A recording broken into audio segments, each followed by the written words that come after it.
인권 재단입니다.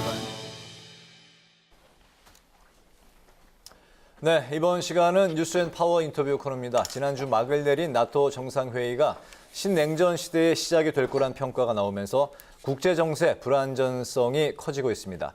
특히 북핵 문제를 안고 있는 한반도 정세 향방에도 관심이 쏠리고 있는데요. 관련 내용을 국민의힘 국제위원장이신 태영호 의원과 함께 짚어보도록 하겠습니다. 의원님 안녕하십니까? 네, 예, 반갑습니다. 안녕하십니까. 지난번 출연 이후 지금 두 번째 나와주셨는데 그동안 잘 지내셨죠? 예, 매우 바쁘게 지냈습니다. 네, 바쁘신데 예. 또 예. 출연해 주셔서 감사드립니다. 고맙습니다. 네, 지난달 중순이었던 것 같은데 의원님께서 국민의힘 국제위원장으로 이제 임명이 예. 되셨습니다. 구체적으로 어떤 역할과 활동을 하게 되시는 건지 좀 설명부터 들어볼까요? 예. 당 국제위원장이라는 직은 야당으로 있을 때는 대단히 해볼 만한 직입니다. 그런데 네. 여당이 되면 네. 우선 정부의 외교 정책을 서포트하는 역할을 해야 되고 또 이제 외교부 또 지금 현재 우리 외교부 장관이 박지원 의원이기 때문에 같은 당 의원이 이제 장관을 하기 때문에 예, 별로 이제 주목받지 못하는 이런 역할인데요. 그 나름대로 그래도 이제 대단히 하자고 나면 많이 활약할 수 있는 길인데 오늘 같은 경우에도 제가 아침부터 하루 종일 이 당 국제위원장 역할을 하느라고 바삐 보냈거든요. 네. 지금 한국에 우크라이나 의회 대표단이 와 있습니다. 그런데 우리가 정상 절차대로 한다면 우리 의회에 초청을 받고 와야 되는데 네. 국회의장을 우리가 어제 오후에 선출하다니 우리 국회에 초청을 받지 못하고 지금 결국은 비공식으로 들어온 셈인데 저희 당 같은 경우에는 지난 6월에 우리 당 대표단이 우크라이나에 갔을 때 이 의원들이 저희들을 안내하고 적극 도와주는 의원들입니다. 그러면 이러한 경우에는 당 국제위원장에 제가 나서서 오늘 이준석 당대표와의 미팅도 했고 만찬도 했고 이런 이제 활동들을 하고 있기 때문에 나름대로 네. 열심히 자기 역할을 찾아가고 있습니다. 알겠습니다. 당내에서 이제 국제 정치 관련한 이제 활동을 하시고 예. 또 이제 당 외로는 외교부의 일을 또 서포트할 수도 있는 예. 굉장히 중요한 일을 하시는 겁니다. 네. 예. 지난주에 윤석열 대통령이 나토 순방 일정을 마치고 이제 귀국을 했는데 윤 예. 대통령이 국제 정치의 현실을 실감을 할 수 있었다. 여러 정상들을 만나시면서 여러 가지 이제 체감한 게 있으셨던 것 같습니다. 국민의힘 국제위원장으로서 윤석열 대통령의 첫 번째 해외 순방 어떻게 보셨습니까? 우리가 정상적으로 이제 외교라는 거는 대단히 힘듭니다. 네. 그래서 안 해보신 분들이 이제 대통령으로 되면 일정한 정도 이제 단계를 걸쳐서 다자모델로 갑니다. 일단 양국 정상회담을 하고 다른 나라를 방문하면서 그런데 이번에 윤석열 대통령의 경우에는 네. 첫 해외 방문인데 단번에 다자무대로 갔고 그 네. 다자무대도 어마어마한 다자무대가 아니라 네. 나토 성원국 때라는 말하자면 향후 전 세계 질서를 주도하는 국가들의 모임에 갔다. 여기서 대단히 큰 저는 의미가 있고요. 네. 더 큰 의미가 있는 것은 이번 정상회의는 일반적인 정상회의가 아닙니다. 향후 미래의 안보를 어떻게 갈 것이냐. 나토의 신전략 개념을 토의한 회의인데 이런 회의는 우리처럼 수출로 먹고 사는 나라의 경우에는 때를 써서라도 가야 됩니다. 왜? 이 해에서 향후 우리와 접경하고 있는 러시아와 중국과의 전략 문제, 공급망 문제를 토의되는데 이걸 우리를 젖혀놓고 한다. 이건 말도 안 되거든요. 그런데 이번에 우리는 때를 써서 간 것이 아니라 제발 와주십사라고 초청을 받아갔습니다. 네. 이런 데서 대단히 의미가 있고요. 이번에 아시아에서 4개 나라가 초청을 받았습니다. 호주, 뉴질랜드, 일본, 그리고 우리 대한민국입니다. 이 한 가지 사실을 좀 놓고도 우리 대한민국의 지금 지위가 어느 정도 상승했는가를 우리가 단번에 알 수 있어요. 만일 이번에 우리가 가지 못하고 일본만 갔다라고 하면 우리 국민들이 대단히 아쉬워했을 것 같습니다. 그런데 일본과 함께 대한민국 대통령이 그 자리에 가서 섰다는 건요.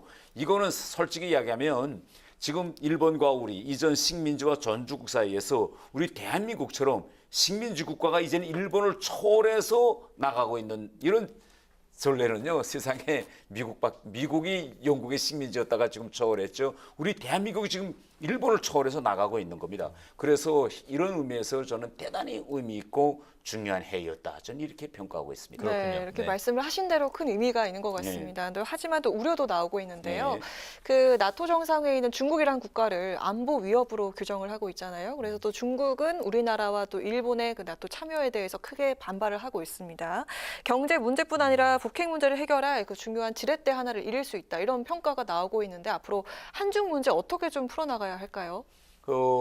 저는 당연히 그렇게 걱정하시는 분들 나름대로 뭐 주견이 있다고 저는 생각합니다. 그러나 우리가 지금 생각하는 것처럼 우리나라에서 제일 1위 무역 상대국이 중국입니다. 그렇기 때문에 중국과의 경제 관계가 대단히 중요하거든요. 그런데 이번 나토 정상회의에서는 향후 중국과의 이런 공급망 문제라든가 신냉전 체제에서 민주주의 진영 국가들의 경제 협력을 어떻게 하는 이거 판을 짜는 겁니다. 네. 그런데 우리 너머로 이 모든 판을 짠다? 이건 말도 안 되죠. 우리가 당연히 가서 우리 국익을 지키기 위해서 이건 아주 중요한 것이라고 생각하고요. 우리가 갔다고 해서 중국과 뭐 러시아의 반발을 불러일으키고 앞으로 이 나라들과의 관계가 소원해진다. 이거는 너무 이제 일면적인 것만 보고 우리는 당당히 이런 데 가서 우리 정체성과 또 우리가 향후 앞으로 추구하려는 이 가치 이념을 명명백백하게 하는 것이 향후 중국이나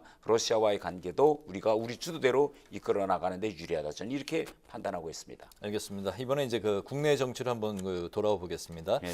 여야가 이제 서해 공무원 피격 사건을 놓고 아직도 이제 팽팽히 대립 중인 상황인데요. 민주당에서는 해경과 군이 피해자 월북 여부를 이제 번복한 걸 놓고 국가안보실의 지시를 받았다 이런 이제 의혹을 제기한 상태입니다. 이 부분에 대해서는 어떤 입장이신가요? 저는 가장 중요한 것은 일단 월북인의 아니냐 이런 판단을 하기에 앞서서 우리 대한민국 국민이고 우리 공무원입니다. 그런데 북한 지역에 가서 결국은 사살돼서 시신까지 불태워지는 이런 참극이 있었거든요. 그러면 그 순간에 대한민국이라는 이 국가가 그러한 우리 국민을 지키기 위해서 본분을 다 했느냐 다 하지 않냐 이게 가장 중요한 사항이라고 저는 생각합니다. 네. 그런데 이 시발점이 뭐냐, 만약 자진 월북이라고 일방적으로 판단해서 그의 생명을 구할 수 있는 적극적인 조치를 취할 수 있었음에도 불구하고 이걸 방기했다.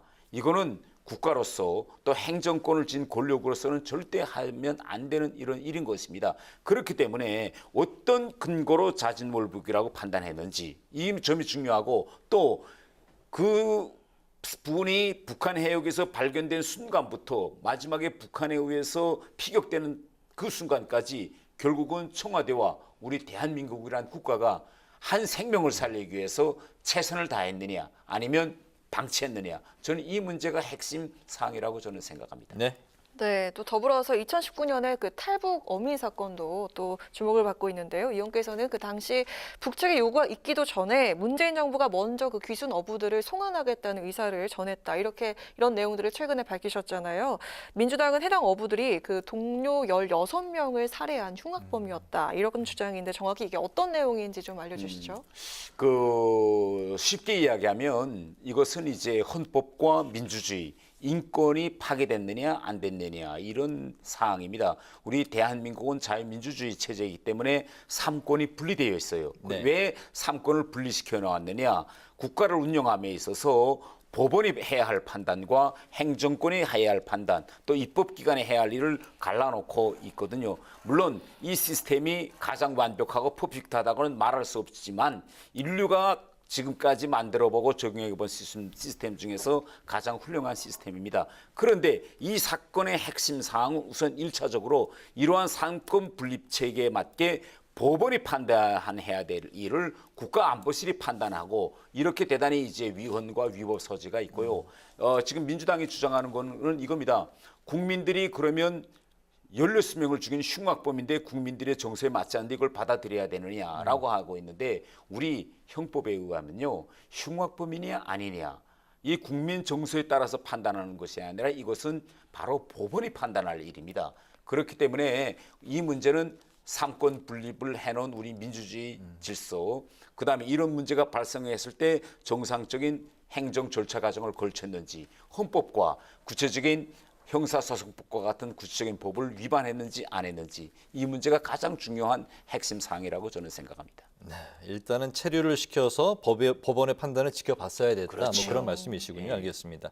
북한 관련해서 이제 서해 공무원 피격 사건 그리고 이제 방금 2019년 탈북 어민 사건을 이제 다뤄봤는데 그 사건 4개월 전에도 이제 NLL을 넘어온 북한 선박을 돌려보낸 일이 이제 있었습니다. 당시 청와대 지시를 어기고 군이 북한 선박을 납포했다는 이유로 청와대 민정비서관실에서 당시 합참 의장을 강도 높게 조사했던 사실이 최근에 이제 알려졌는데 국민의힘에서는 이제 이런 사실을 놓고 국가안보문란 실태조사 이제 TF를 확대 개편을 해서 이 부분을 자세히 들여다보겠다 이런 입장을 밝혔습니다. 이 부분에 대해서는 또 어떤 입장이신가요?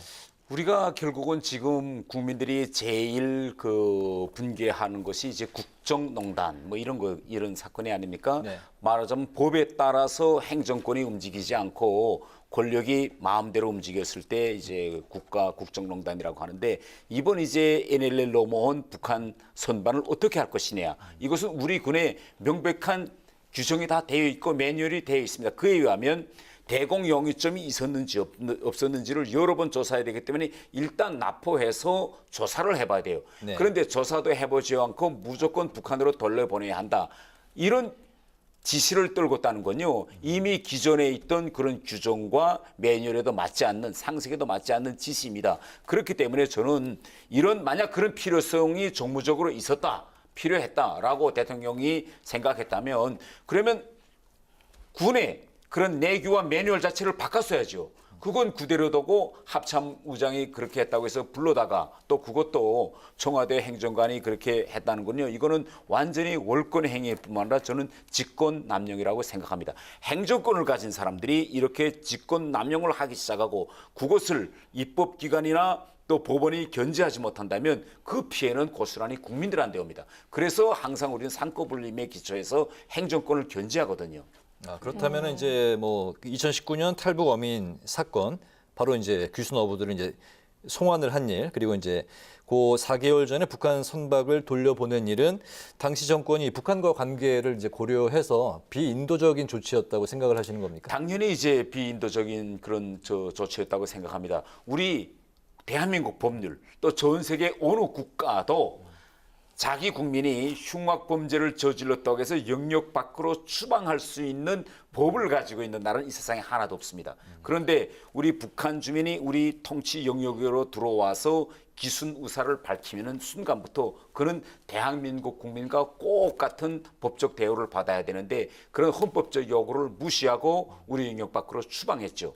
법에도 없는 네. 이런 그런 행정 절차를 하고 또 더 나아가서는 흉악범이기 때문에 추방했다라고 하는데 그러면 흉악범이라고 규정한 판단은 뭐냐? 이거는 반드시 국가로부터 그런 걸 조사할 수 있는 위임을 받은 조사기관이 해야 되는데 행정신문만 해보고 흉악범이라고 법원도 아닌 청와대 국가안보실이 결정했습니다. 이 모든 것은 이건 명백한 위법이고 위헌 그런 소재가 있는 그런 사항들인 것입니다. 네. 네, 또 그리고 얼마 전에 그 권영세 통일부 장관이 북한의 7차 핵실험 그 준비 징후와 관련해서 언제든 핵실험을 해도 이상하지 않은 상황이다 이렇게 말을 했습니다. 근데 그렇다면 왜 아직까지 움직임이 없는 걸까요? 향후 그 북한의 움직임 어떻게 전망을 하십니까? 지금 북한은 핵실험 준비는 다 하고 있고 어느 때라도 핵실험 단추를 누를 수 있는 준비는 다 해놨습니다. 그런데 지금 현재 북한 내부 상황을 보면 아직 코로나 위기라는 이런 엄청난 이제 위기에 시달리고 있고 또 여기에 더해서 장마철이 시작되면서 북한에도 지금 폭우가 내렸습니다. 그래서 네. 여러 가지 여의치 않은 국내 상황에서 김정은 정권이 무리수를 두면서도 핵실험부터 이제 먼저 하면 북한에서도 이제 북한 주민들의 지지를 받지를 못하는 이런 상황일 수 있기 때문에 지금 김정은으로서는 언제 할까라고 숨고르기를 하고 있는 그런 시간이다 이렇게 저는 생각합니다. 그러면 북한의 핵실험에 대해서 우리 정부는 앞으로 어떻게 대응을 해나가면 좋을까요? 현실적으로 우리가 북한의 핵실험을 막을 수 있는 그런 현실적인 대안은 없습니다. 그렇기 때문에 북한이 핵실험을 하고 핵무기를 더 고도화, 현대화하는 경우 이 핵무기를 우리 국민들 향해서 쓰지 못하도록 쓰는 경우에는 북한이 엄청난 대가를 치를 수 있다는 것을 결국은 한미일 삼각협력 공조를 통해서 북한에 보여줌으로써 북한이 경고망동하지 않도록 우리가 억제하는 그런 기능을 강화해야 한다. 이렇게 생각합니다. 예, 보통 네. 요즘 같은 이제 무더위와 이제 장마철에는 이제 핵실험도 좀 하다가도 안 하는 네. 그런 분위기라고 들었는데 어쨌든 긴장은 늦추지 말아야 된다는 긴장은 그런 늦추지 말아야 말씀이시죠? 됩니다. 예. 알겠습니다. 오늘 그 뉴스앤 파워 인터뷰 이제 마칠 시간이 됐는데 오늘은 윤 대통령의 첫 순방 외교에 대한 평가 그리고 서해 피격 사건 등 여야 대립 이슈에 대해서 중점적으로 살펴봤습니다. 지금까지 태영호 국민의힘 의원과 관련 이야기를 나눠봤습니다. 오늘 말씀 잘 들었습니다. 예, 감사합니다. 감사합니다.